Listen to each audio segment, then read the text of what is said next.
को भगवान नारायण ने बताया कि हे नारद, आप शिव को प्राप्त करने का एक तरीका पूछ रहे हो, भगवान शंकर को प्राप्त करने का कोई उपाय पूछ रहे हो, भगवान शिव को कैसे प्राप्त करा जाए वो तुम पूछ रहे हो। तो उसमें 6 सूत्र हैं। उस 6 सूत्र में सबसे पहला सूत्र है अपने मस्तक पर भस्म का तिलक, चंदन का तिलक, त्रिपुंड अपने मस्तक पर जो जीव लगा लेता है वो भगवान शंकर की शरणागति को प्राप्त कर ही लेगा।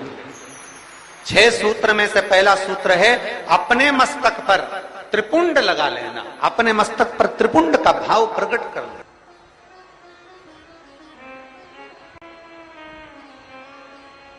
अब एक बात बहुत ध्यान से सुनिएगा, जरा स्मरण में रखिएगा।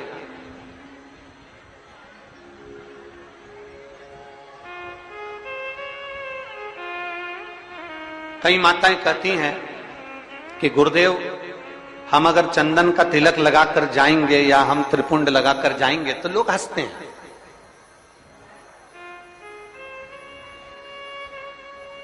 हम अगर चंदन का तिलक लगाकर जाएं, त्रिपुंड लगाकर जाएं तो दुनिया के लोग हंसते हैं। तो हम स्त्री को, हम नारी को क्या करना चाहिए?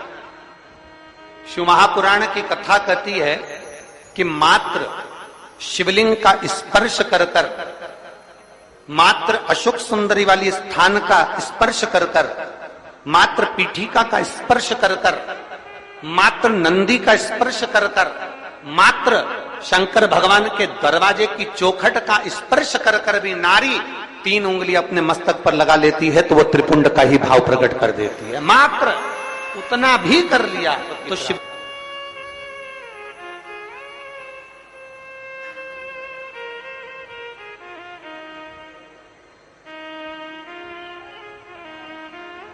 दूसरा सूत्र बताया है देवऋषि नारद को। दूसरा ये 24,000 श्लोक की 12 संहिताओं के अंतर्गत जो देवऋषि नारद को वर्णन किया जा रहा है, इसमें 6 सूत्र से वेत्रवती शिव महापुराण की कथा को प्रारंभ कर रहा है। 6 सूत्र। पहला सूत्र है शिव को प्राप्त करने के लिए मस्तक पर त्रिपुंड। दूसरा सूत्र है जब मौका मिल जाए तो देवादिदेव महादेव के मंदिर में 1 लोटा जल समर्पित कर। यह दूसरा सूत्र है। अगर संसार का व्यक्ति अपने मस्तक पर त्रिपुंड नहीं लगा सकता, संसार का व्यक्ति अपने मस्तक पर चंदन तिलक नहीं कर सकता, तो शिव महापुराण की कथा कहती है देवऋषि नारद, ये दूसरा सूत्र है कि भगवान शिव के मंदिर में जाकर, शंकर के शिवालय में जाकर 1 लोटा जल अपने घर से भरकर, अपने घर से ले जाकर शंकर भगवान के शिवलिंग को समर्पित करना शंकर को प्राप्त करने के बराबर है। ये दूसरा सूत्र वर्णन किया गया। दूसरा सूत्र। कितने लोग हैं आप लोग जो शिव के मंदिर जाते हैं? जरा हाथ उठाओ। सभी जाते हो? धर लो वापिस धर लो। बोल बम का नारा है, आवाज नहीं आई, कल्याण तुम्हारा है। अच्छे से तो बोलो जम के। बोल बम का नारा है, सारी समस्या का हल। कोई लेट बनता है, कोई जल्दी बनता है, शिव को जल चढ़ाने वाला एक दिन से जरूर बनता है। 1 लोटा जल हृदय से, अपने भाव से, अपने मन से देवादिदेव महादेव के करीब में लेकर, शिव जी के पास में लेकर, ओगड़दानी के नजदीक में लेकर चल, 1 लोटा जल भगवान शंकर के करीब में लेकर जाने का प्रयास किया। मंदिर का पानी लेते हो कि घर से लेकर जाते हो? अरे जम के तो बोलो जरा। घर से। देखो दूसरा सूत्र है भगवान शंकर के शिवालय में, भगवान शंकर के शिवालय में पहुंचकर 1 लोटा जल समर्पित करना। तीसरा सूत्र है अपने गले में रुद्राक्ष को धारण करना। ये तीसरा सूत्र। मान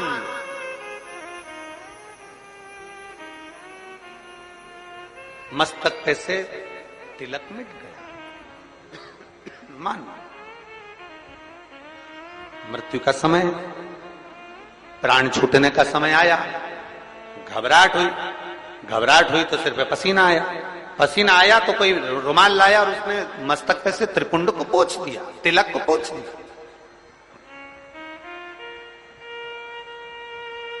मान लो तिलक कुछ गया,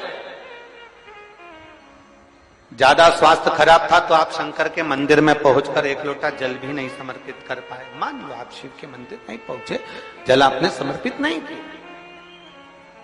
मान लो आप शंकर पर चढ़ा हुआ जल भी नहीं पी पाए। शिव महापुराण की कथा कहती है, भगवान शंकर का संवाद कहता है, त्रिपुंड नहीं है, एक लोटा जल समर्पित नहीं कर पाए, शंकर की चौखट तक नहीं पहुंच पाए, तो शिव महापुराण की कथा कहती है, एक कार्य कर लो, अपने गले में एक रुद्राक्ष या तुलसी की माला, इन दोनों को धारण कर लो। क्यों? क्योंकि सिर का तिलक मिट जाएगा। मान लो तुम्हारे पास में कुछ होगा तो वो छूट जाएगा, पर ये गले में पड़ा हुआ रुद्राक्ष, गले में पड़ी हुई तुलसी की माला, अगर तुम्हारे प्राण भी छूट गए तो वो तुम्हें नरक नहीं भेज सकते, वो तुम्हें शिव धाम ही भेजेंगे, भगवान शंकर के धाम।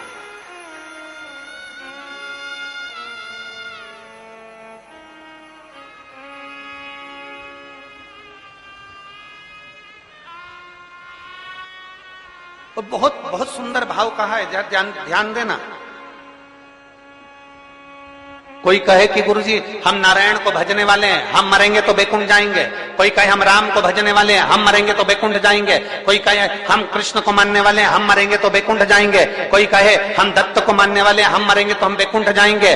जरा एक बार लिंग पुराण को उठाकर पढ़िएगा, एक बार स्कंद पुराण को उठाकर पढ़िएगा, एक बार गर्ग संहिता को पढ़िएगा, एक बार शिव महापुराण का स्मरण करिएगा, और एक बार ब्रह्म वैवर्त पुराण को भी पढ़िएगा, और एक बार अगर मौका मिल जाए तो नर्मदा पुराण का स्मरण करिएगा, जिसमें स्पष्ट कहा गया, और गरुण पुराण को भी अगर ध्यान से पढ़ेंगे तो उसमें भी स्पष्ट किया गया है, पद्म पुराण में भी स्पष्ट किया गया है कि चाहे तुम राम का स्मरण कर रहे हो, चाहे तुम कृष्ण का स्मरण कर रहे हो, चाहे तुम दत्त का स्मरण कर रहे हो, चाहे तुम किसी देवी का स्मरण कर रहे हो, चाहे तुम किसी देवता का स्मरण कर रहे हो, पर जब जीव के प्राण छूटते हैं, प्राण छूटने के समय पर यमलोक से जो यमदूत मृत्यु लोक में आते हैं, सबसे पहले देवाधिदेव महादेव के पास जाकर पूछते हैं कि मैं इस जीव को ले जाना चाहता हूं, आपकी आज्ञा हो तो ले जाऊं। तब शंकर भगवान जब आज्ञा करते हैं, तब जाकर मृत्यु लोक से कोई आत्मा को लेकर जाया जाता है,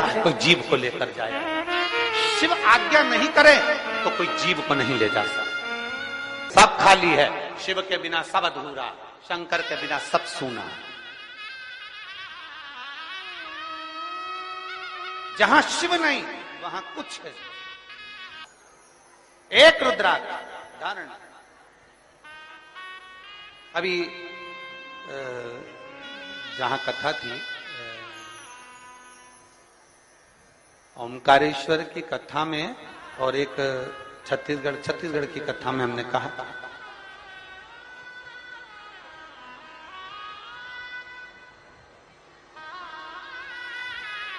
था कि मां अपने बच्चे के हाथ पैर में काला डोरा बांधती है। अभी कथा में कहा था, आप लोगों ने सुना था। मां अपने बच्चे के हाथ पैर में गले में काला डोरा बांधती है। क्यों बांधती है? बच्चे को नजर से बचाने के। फिर हमने कथा में कहा था, बचपन में बच्चे को नजर से बचाने के लिए काला डोरा बांधा जाता है, और बच्चा जब बड़ा हो जाए तो मां से निवेदन है कि उसके गले में एक रुद्राक्ष, एक तुलसी की माला जरूर बांध देना। बचपन में काला डोरा नजर से बचाता है, और रुद्राक्ष और तुलसी की माला हमारे बच्चे को गलत काम से बचा लेती है। फिर अगला वर्णन करा,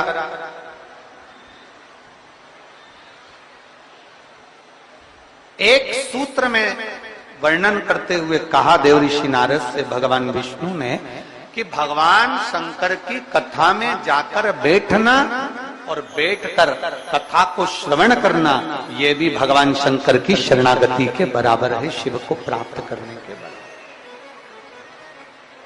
शिव को प्राप्त करना। और आखिरी का जो सूत्र कहा गया वो सूत्र है कि शिव महापुराण की कथा को सुनने के बाद अपने भीतर, अपने अंदर मनन चिंतन, कथा का मनन चिंतन अपने भीतर।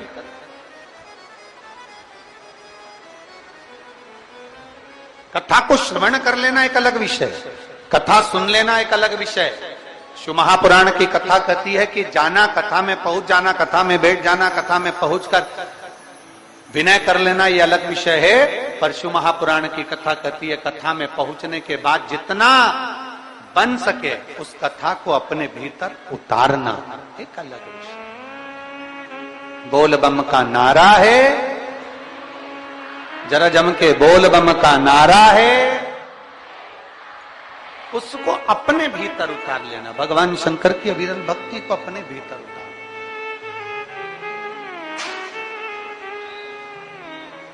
शिव कथा कह रहे देवजी नारद, ये 6 सूत्र है और इन 6 सूत्र को अगर आप पूरा धारण नहीं कर सकते, शिव महापुराण की कथा कहती है अगर ये 6 सूत्र को आप पूर्ण रूप से अपने ऊपर धारण नहीं कर सकते तो शिव महापुराण की कथा कह रही है कि एक सूत्र अपने अंदर जरूर उतारें। इन 6 में से एक सूत्र भी अगर हमारे भीतर उतर गया तो हमारे देवाधिदेव महादेव को प्राप्त करने में देरी नहीं लगेगी। 6 में से एक सूत्र भी हमारे भीतर।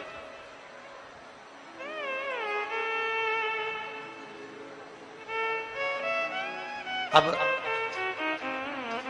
ये आपके ऊपर निर्भर करता है, ये आपके ऊपर निर्भर करेगा कि आप कौन सा सूत्र अपने भीतर उतार।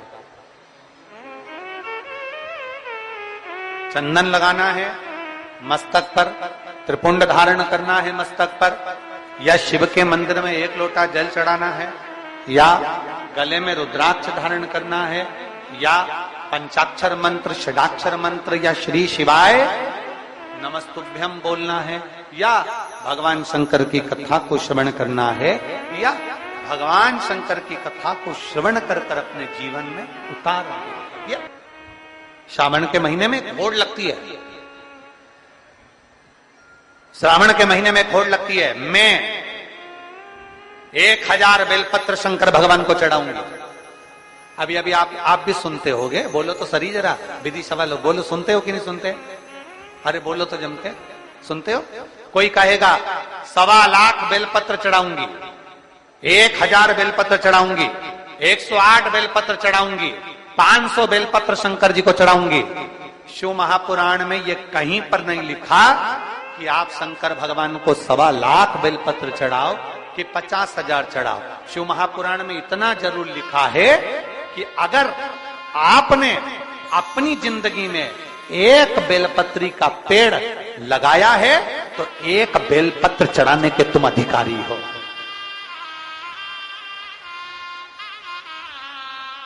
किसी का लगाया पेड़, किसी का बड़ा सारा वृक्ष, और तुम्हारा मन कर गया 1.25 लाख बेलपत्र चढ़ाऊंगी, उस बेलपत्र के सारे पत्तों को, सारे पत्र को तुमने तोड़ लिया, शिव जी को समर्पित कर दिया। बेलपत्र का वृक्ष भी सोचता है जिंदगी में एक पेड़ ना लगाया, जिंदगी में एक वृक्ष ना लगाया, जिंदगी में वृक्ष को कटवाया पर लगाया नहीं, और वृक्ष लगाया नहीं और बेलपत्री का पत्ता तुम शिव जी को चढ़ाओ, मेरा ओघड़ दानी स्वीकार नहीं करता। ध्यान देना, अगर शंकर को बेलपत्र चढ़ाने का शौक रखते हो और अपने मरने के बाद भी शंकर के मंदिर में बेलपत्र चढ़वाना चाहते हो तो 1 बेलपत्र का वृक्ष लगाने का संकल्प लेकर अपने जीवन को आगे बढ़े कि हम भी 1 बेलपत्र का वृक्ष लगाएंगे, जिससे हमारा वो लगाया हुआ वृक्ष का बेलपत्र भगवान देवाधिदेव महादेव को समर्पित हो सके, भगवान शिव को चढ़ सके। कोई कह दे शिव पर चढ़ी बेलपत्र मत खाओ। कोई कह दे शंकर का मंत्र श्री शिवाय नमस्तुभ्यम मत बोलो, हम उनसे कहते हैं निवेदन स्वीकार करें। कोई जीव शिव की ओर जा रहा है, मदिरा की दुकान की ओर नहीं। शिव पर चढ़ा जल पी रहा है, मदिरा नहीं। शिव पे चढ़ी बेलपत्र खा रहा है, मांस और गलत चीजें नहीं। ये हमारे भीतर एक विश्वास जागृत होना चाहिए कि दुनिया के लोग जो गलत जगह जा रहे थे आज सही जगह पर जा रहे हैं और सही चीज खाओ। जल वृष्टि अपनी जगह होगी, कीचड़ भी होगा, पानी भी होगा, सब कुछ होगा, पर सबसे ज्यादा खुशी पूरे विदिशा वालों को होना चाहिए कि मेरा शंकर तुम्हारी नगरी में 7 दिन आकर विराजमान हो गया। संपूर्ण विदिशावासियों,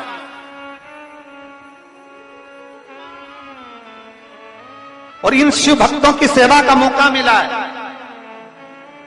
अपनी तिजोरियों के ताले खोलो और दोनों हाथों से इनका मुख झूठा कराओ, बन सके पानी पिलाओ, बन सके उनको कुछ खिलाने का प्रयास करो, बन सके सेवा करो। किसी को नहीं दे सकते, अपने हाथ से अन्न दान से बड़ा कोई दान नहीं है। दिल से खिलाओ, करो सेवा। हम हर कथा में कहते हैं, इस कथा में भी कह कर जा रहे हैं। एक डायरी लो, उस डायरी में लिख लो कि मैंने 30 तारीख से कथा प्रारंभ हुई, 6 तारीख तक चली, उस बीच में मैंने 3 तारीख को, 2 तारीख को, 1 तारीख को 5 रुपए का किसी को पानी पिलाया, लिख कर रखना। 3 महीने में हमको सूचना जरूर देना। हम दूर नहीं है, सीओर तुम्हारे विदिशा के पास नहीं है, कभी भी आकर लिख कर देकर जाना कि 5 रुपए का पानी किसी को पिलाया था शिव भक्त को शिव पुराण में, उसका फल 1000 गुना प्राप्त हुआ कि उसके प्राण चले जाते हैं। तो शंकर नंदी लेकर आकर देवराज नाम के ब्राह्मण को शिव धाम ले जाता है। एक बेलपत्री के वृक्ष की छांव करोड़ों करोड़ों पाप को समाप्त कर देती। कभी मौका मिल जाए, कभी मौका मिल जाए तो बेलपत्र के वृक्ष की छांव में बैठकर एक भगवान का किया गया भजन सुख प्रदान करता। आपको घर जमीन जायदाद देते हैं। शिव महापुराण की कथा कहती है सबसे पहले भगवान शंकर आने वाले शिव भक्त को अपनी भक्ति प्रदान करते हैं, राम की शरणागति प्रदान करते हैं।